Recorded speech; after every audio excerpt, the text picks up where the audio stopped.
သွေးနီတောင်တွေလွှမ်းမိုးပြီးမြို့ကိုဒီအုံဟိုင်းနေတဲ့နတ်ဆိုးမြစ်ထဲကနေကောင်မလေးတစ်ယောက်ဟာကြောက်ဆောင်ပေါ်ကိုအသက်လုပြီးရုန်းကန်တက်လာခဲ့ပါတယ်။ရေအောက်ထဲမှာသူမတို့ပြင်ဆွဲချဖို့စ조사နေတဲ့ဝิญဉ်ဆိုးတွေရဲ့လက်တွေအများကြီးရှိနေပေမဲ့လည်းသူမကငါဒီနေရာမှာလုံးဝအသိမခံနိုင်ဘူးဆိုတဲ့နာကျင်ချက်နဲ့ကန်းဆက်ကိုရအောင်တက်လာခဲ့တာပါ။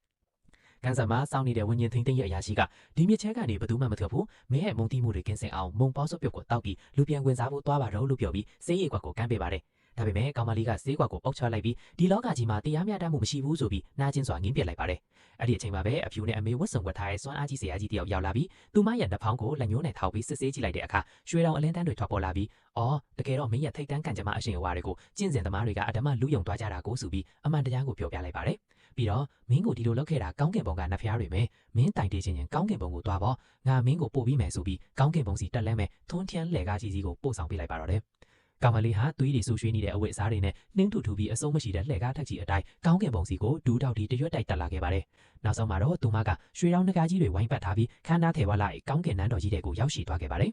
နန်းတော်ထဲမှာနတ်ဖျားတွေကစပြက်ရည်တောက်ပြီးဖြိုးပါနေကြတာပါကောင်မလေးကနန်းတော်အလဲမှာဒူးတောက်ပြီးမျက်ရည်တွေနဲ့တိုင်းတေးပါတော့တယ်နတ်ဖျားအရှင်တို့သမီးရမိသားစု65ယောက်လုံးကိုကြောက်ချုံဆိုတဲ့ကျင်းစင်သမားကရဲရဲဆက်ဆက်တပ်ဖြတ်ထဲပါတယ်သမီးတို့အတွက်တရားမျှတမှုရှာပေးပါအောင်လို့အော်ဟစ်ငိုယိုပြီးတောင်းဆိုလိုက်ပါတယ်ဒါပေမဲ့မြင်မြတ်လာပါတယ်ဆိုတဲ့နတ်ဖျားအိုကြီးကတင်းကြီးစွာပဲဒါပဲလားလို့မထင်မှတ်တဲ့စကားတစ်ခွန်းပြန်ပြောလိုက်ပါတယ်ကောင်မလေးခင်ဗျစွန့်အားသွားပြီးသမီးရပါဝင်လူပေါင်း66ယောက်ရဲ့အသက်ပါအရှင်ဖျားလို့ထပ်ပြောပေမဲ့လည်းဘေးနာကနတ်ဖျားမတပါကလှောင်ပြောင်းတဲ့လေတန်းနဲ့လူသားဆိုတာအနည်းနဲ့အမြန်တေးရမှာပဲလीအခုအသက်ခံရတဲ့ကြောက်ချုံဆိုတာကကောင်းကင်ဘုံကတတ်မှတ်ထားတဲ့ကံကြမ်းမှအရှင်သခင်ရဲ့တပိတ်ဖြစ်နေတယ်လို့ပြောလိုက်ပါတယ်နတ်ဖျားအိုကြီးကလည်းအေးဆက်ဆက်မျက်နှာနဲ့မကြခင်ကဘာမီမှာကပ်ပဲကြီးကြားရောက်တော့မယ်ကံကြမ်းမှအရှင်သခင်ကပဲလောကကြီးကိုကဲ့တင်ရမှာမို့လို့မင်းတို့လိုပရိသတ်လောက်ပဲရှိတဲ့လူသားတွေရဲ့နာကြီးချက်ကြောင့်ငါတို့ရဲ့အစီအစဉ်ကြီးကိုအပြတ်ခံလို့မရဘူးအခုချက်ချင်းကောင်းကင်ဘုံကသက်သားလို့ဆိုပြီးသူမကိုကောင်းကင်ဘုံကနေအောက်ချီငရဲမြစ်ထဲကိုပစ်ချလိုက်ပါတော့တယ်ကောင်းကင်ဘုံကနေမြစ်ထဲကိုပြန်လဲကျဆင်းသွားတဲ့ကောင်မလေးဟာနက်ဖျားတွေအပေါ်လုံးဝစိတ်နာသွားပါပြီရေတွေကဝิญဉ်ဆိုးတွေကလက်တွေကသူမကိုထပ်မံဆွဲချတဲ့အချိန်မှာသူမရဲ့မျက်လုံးတွေကအမဲရောင်ပြောင်းသွားပြီးဒေါသမီးလန်တွေတောက်လောင်လာပါတယ်ဒီလောကကြီးမှာတရားမျှတမှုမရှိဘူးဆိုရင်ငါရဲ့တရားမျှတမှုကိုငါကိုယ်တိုင်ပဲယူမယ်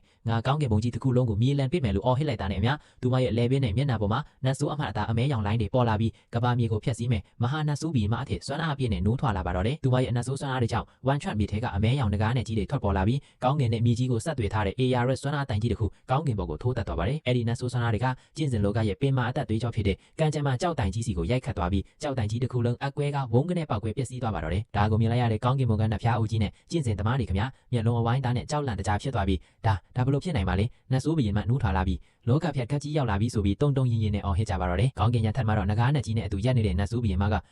ကံကြမ်းမှအရှင်သခင်ဟုတ်လားဆိုပြီးသွေးအေးအေးနဲ့ယူဆန်စွာပြုံးလိုက်ပါတော့တယ်